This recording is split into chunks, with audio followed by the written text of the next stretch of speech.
கடவுள் அருள் டிவி நேயர்களுக்கு astro K ஐயங்காரின் பணிவான நமஸ்காரங்கள். வார பலன் 22/1/2024 28/1/2024 வரை உண்டான வாரத்திற்கு மேஷம் முதல் மீனம் வரை என்னென்ன பலன்னு பார்க்கலாம். முதல்ல இந்த வாரத்தினுடைய கோல்சாரம் காலபுருஷ தத்துவத்தின் முதல் ராசியான மேஷ ராசியில் குரு பகவான் 6ஆம் இடத்தில், அதாவது கன்னியில கேது பகவான், தனுசுல 3 கிரகங்கள், அதாவது செவ்வாய், புதன் மற்றும் சுக்கிரன் 3 கிரகங்கள் இருக்குது. பெரிய விசேஷம். சூரிய பகவான் மகர மாதம்ன்றதுனால மகரத்துலேயும், சனி பகவான் கும்பத்துலேயும், மீனத்தில் ராகு பகவானும் இருக்கா.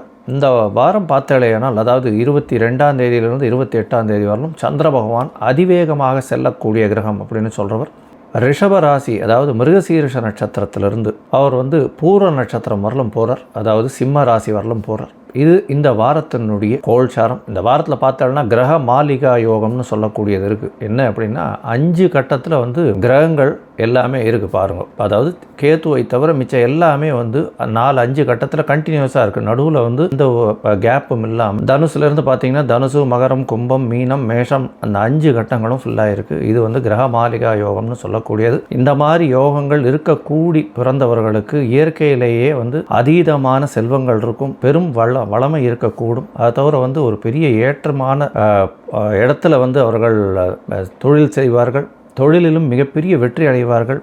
ஒரு பெரிய ஏற்றத்தில் அரசாங்கத்தில் ஒரு பெரிய ஆளுமையில் இருக்கக்கூடிய அளவிற்கு ஒரு பெரிய ஏற்றம் இருக்கும். சரி, இந்த வாரத்தினுடைய விசேஷ தினங்கள் அப்படின்றத பார்ப்போம். இந்த வாரம் ஆரம்பிக்கிறதே துவாதசியில் ஆரம்பிக்கிறது. இந்த வாரத்தில் 22ஆம் தேதி அன்னைக்கு துவாதசி. இது வைணவர்களுக்கு ஒரு பெரிய விசேஷமான நாள். ஏன்னா ஏகாதசி விரதம் இருக்கிறவா, அதாவது துவாதசி பாரணம் பண்ணணும். ஏகாதசிக்கு விரதம் இருக்கலைன்னாலும் துவாதசி அன்னைக்கு துவாதசி பாரணம் பண்ணணும் அப்படின்னு சொல்லுவா. சீக்கிரமாகவே சாப்பிடணும்னு சொல்லுவா. அதை தவிர சுண்டக்காய், இந்த மாதிரி நெல்லிக்காய் இதெல்லாம் சேர்த்துக்கணும், அகத்திக்கீரை இதெல்லாம் சேர்த்துக்கணும். இன்றைக்கி அகத்திக்கீரை வாங்கி அருகில் இருக்கக்கூடிய கோசாலையில் கொடுக்கறது ரொம்பவும் விசேஷம். 23ஆம் தேதி செவ்வாய்க்கிழமை வருது, பிரதோஷமாகவும் இருக்குது. இன்றைக்கி திருவாதிரை நட்சத்திரம் வேறு வருது. திருவாதிரை சிவபெருமானுக்கு உகந்த நட்சத்திரம். 25ஆம் தேதி தைப்பூசம். தைப்பூசத்தன்னைக்கு இன்னொரு பெரிய விசேஷம் என்னன்னா, வடலூர் அருட்பெருஞ்சோதி தனிப்பெரும் கருணை என்று சொல்லக்கூடியவர் அன்னைக்கு, இந்த தைப்பூசத்தன்னைக்கு இந்த வாட்டி கார்த்தாலேயே அந்த ஒளி வரக்கூடிய வாய்ப்புகள் உண்டு. அங்கே கண்டினியூஸாக சாப்பாடு கொடுத்துட்டே இருப்பாங்க. இதுவரையிலும்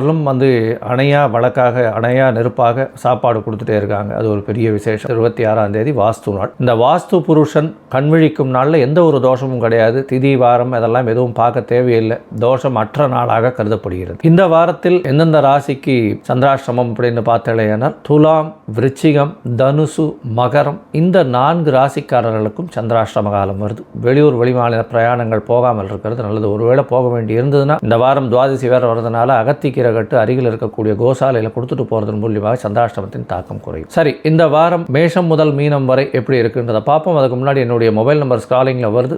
அந்த உங்களுக்கு அஸ்ட்ராலஜிக்கல் கன்சல்ட் தேவைப்பட்டதுன்னா எனக்கு ஃபோன் பண்ணுங்க. சரி, இப்பொழுது மேஷம் முதல் மீனம் வரை 22/1/2024 28/1/2024 வரை உண்டான நாட்களுக்கு எப்படி இருக்குன்னு பார்ப்போம். மிதுனம், மிருகசீரிஷம், திருவாதிரை, புனர்பூசம், இந்த 3 நட்சத்திரம் 9 பாதங்களை கொண்ட ராசி. ராசியின் அதிபதி அப்படின்னு சொல்லக்கூடியவர் புத பகவான். ராசிக்கு சமசப்தமத்தில் இருக்கிறது பெரிய விசேஷம். சுக்கிர பகவானோட சேர்ந்து இருக்கக்கூடிய காலகட்டமாக இந்த வாரம் வருது. இந்த வாரம் பார்த்தால்தான் உங்களுடைய சமசப்தமத்தில் செவ்வாய், புதன் மற்றும் சுக்கிரன் 3 கிரகங்கள் சேர்ந்துருக்கு. பெரிய ஏற்றம் கிடைக்கக்கூடிய காலகட்டம். திருமணத்திற்கு பார்த்து கொண்டு இருப்பவர்களுக்கு நிச்சயமாக இந்த வாரத்தில் நிச்சயம் ஆயிடும். கவலைப்படவே தேவையில்லை. புனர்பூச நட்சத்திரம், திருவாதிரை, மிருகசீரிஷம், இந்த 3 நட்சத்திரக்காரர்களுக்கு நல்ல ஏற்றமான காலகட்டமாக இந்த வாரம் அமையிறது.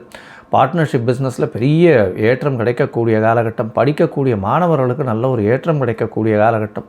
உங்களுடைய ராசிக்கு 6ஆம் அதிபதி அப்படின்னு சொல்லக்கூடியவர், 11ஆம் அதிபதினு சொல்லக்கூடியவர் செவ்வாய் பகவான் பரிவர்த்தனை யோகத்தில் குருவோட பரிவர்த்தனை, சப்தமாதிபதியோட 7-10 பரிவர்த்தனை இருக்கிறதுனால வெளிநாட்டுக்கு போகக்கூடிய வாய்ப்பு உண்டு. தொழில் மிகப்பெரிய அபிவிருத்தி இருக்கும். பார்ட்னர்ஷிப் கன்சர்னில் பெரிய ஏற்றம் கிடைக்கக்கூடிய வாரமாக இந்த வாரம் அமையிறது. உங்களுடைய ராசிக்கு 9ஆம் இடத்துல சனி பகவான் போயிட்டார். அஷ்டமத்து சனியெல்லாம் தாண்டி போயாச்சு. இனிமேல் ஏற்றங்கள் தான் உங்களுடைய வாழ்க்கையில் நிச்சயமாக இருக்கும். உங்களுடைய ராசிக்கு 8ஆம் இடத்துல 3ஆம் அதிபதி, ஒரு மறைவு ஸ்தானாதிபதி இன்னொரு மறைவு ஸ்தானத்தில் இருக்கிறது பெரிய விசேஷம். உங்களுடைய முயற்சிகள் வெளிநாட்டுக்கு பார்த்துட்டு இருந்தீங்கன்னா கண்டிப்பாக வெளிநாடு போகக்கூடிய வாய்ப்புகள் நிச்சயமாக இருக்குது. இந்த வாரத்தில் பார்த்தேனால், அதாவது 22/1/2024 28/1/2024 வரலும் உண்டான வாரத்தில் உங்களுடைய ராசிக்கு 3ஆம் அதிபதினு சொல்லக்கூடிய சூரிய பகவான் 8ஆம் இடத்துல போகிறதுனால இந்த சாஃப்ட்வேர் தொழிலில் இருக்கிறவாளுக்கு, அதை தவிர இந்த இப்போ எழுத்து பணியில் இருக்கிறவாளுக்கு பெரிய ஏற்றமாக இருக்கும். கலைத்துறையில் இருக்கிறவாளுக்கு, ஆர்ட் டைரக்டர்ஸுக்கு, இவங்களுக்கெல்லாம் பெரிய ஏற்றத்தை கொடுக்கக்கூடிய காலகட்டமாக இருக்கும்.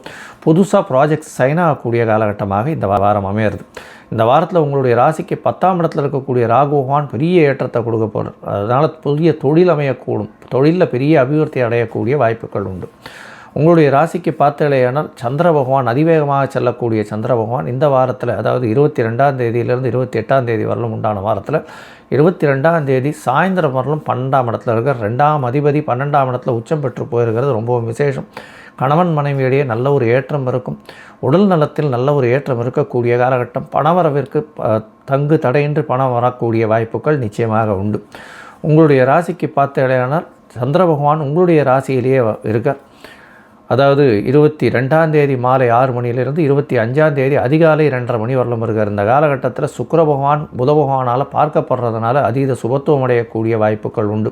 சுக்கிரனால் பார்க்கப்படுறதுனால அதீத சுபத்துவம் அடையக்கூடிய வாய்ப்புகள் நிச்சயமாக உண்டு. இதன் மூலியமாக சந்திர பகவான் பார்த்தலையானால் நல்ல ஒரு ஏற்றமாக, ஏன்னா 2ஆம் அதிபதி உங்களுடைய ராசியிலேயே இருக்கார், 2க்கு 12ஆம் இடத்துல இருக்கார். அப்படின்றதுனால குடும்பத்துக்குன்னு சில செலவுகள் செய்வீங்க.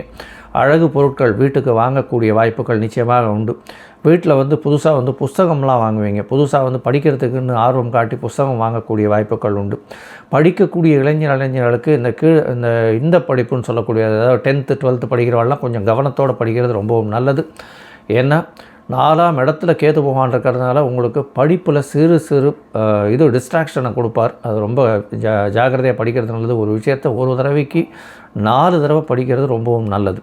உங்களுடைய ராசிக்கு பார்த்தீங்கன்னா 2ஆம் இடத்துல சந்திர பகவான் போகிறார். அது 25ஆம் தேதி அதிகாலை 2:30 மணியிலிருந்து 27ஆம் தேதி மதியம் ஒரு 12:30 மணி வரலும் இருக்கார். இந்த காலகட்டத்தில் பார்த்தீங்கன்னா உங்களுடைய குடும்பாதிபதி குடும்பஸ்தானத்தில் இருக்கிறதும் பௌர்ணமி யோகத்தை அடையிறதும் பெரிய ஏற்றம். இதன் மூலியமாக பார்த்தீர்களேயானால் குடும்பத்தில் நல்ல ஒரு மகிழ்ச்சி இருக்கும். புதிதாக ஏதாவது வீடு மனை வாங்கக்கூடிய வாய்ப்புகள் நிச்சயமாக உண்டு. உங்களுடைய 5ஆம் அதிபதியும் 7ஆம் இடத்துல இருக்கிறதும் குரு பார்வை புத்திரகாரகனாலே பார்க்கப்படுறதும் புத்திரஸ்தான அதிபதி 7ஆம் இடத்துல இருக்கிறதும் பெரிய விசேஷம். காதல் கைகூடக்கூடிய காலகட்டமாக இருக்குது. கணவன் மனைவி ரொம்ப நாளாக குழந்தை இல்லாதவர்களுக்கு குழந்தை பிராப்தி ஏற்படக்கூடிய வாய்ப்புகள் நிச்சயமாக உண்டு. உங்களுடைய ராசிக்கு 3ஆம் இடத்துல சந்திர பகவான் போகிறார், குருவின் பார்வையில் இருக்கார். அது 27ஆம் தேதி கார்த்தால், அதாவது மத்தியானம் ஒரு 12:30 மணியிலிருந்து 29ஆம் தேதி ராத்திரி 12 மணிக்கு மேலே, அதாவது 30ஆம் தேதி அதிகாலை 12 மணி ஒரு 30 நிமிஷம் இந்த காலகட்டம் வரலும் இருக்கார். உங்களுடைய ராசிக்கு 3ஆம் இடத்துக்கு சந்திர பகவான் இருக்கார். முயற்சிகள் அனைத்தும் வெற்றி பெறும். புதிதாக நீங்கள் கவிதை எழுதுறது இதெல்லாம் ஒரு பெரிய ஏற்றத்தை கொடுக்கக்கூடிய காலகட்டம். அதுவும் ஐடி ப்ரொஃபஷனலில் இருக்கிறவாளுக்கு நல்ல ஒரு ஏற்றம் கிடைக்கக்கூடிய காலகட்டமாக இந்த வாரம் அமையிறது. மொத்தத்தில் இந்த வாரத்தில் பார்த்தோன்னா படிக்கிற குழந்தைகள் மட்டும் அருகில் இருக்கக்கூடிய ஹயக்ரீவ பெருமானை போய் சேவிச்சுட்டு வர்றதும், இல்லைன்னா இந்த செட்டி புண்ணியம் போய் ஹயக்ரீவருக்கு ஒரு ஏலக்காய் மாலை போட்டு வர்றதும் நல்ல ஒரு ஏற்றத்தையும் ஒரு பெரிய மாற்றத்தையும் உங்களுடைய வாழ்க்கையில் கொடுக்கும். கடவுள் அருள் டிவியை பார்த்தமைக்க நன்றிகள். மேலும் இது போன்ற தகவல்களை தெரிந்து கொள்ள கடவுள் அருள் டிவியை சப்ஸ்கிரைப் செய்யுங்கள். மறக்காமல் பெல் ஐக்கானை கிளிக் செய்யுங்கள்.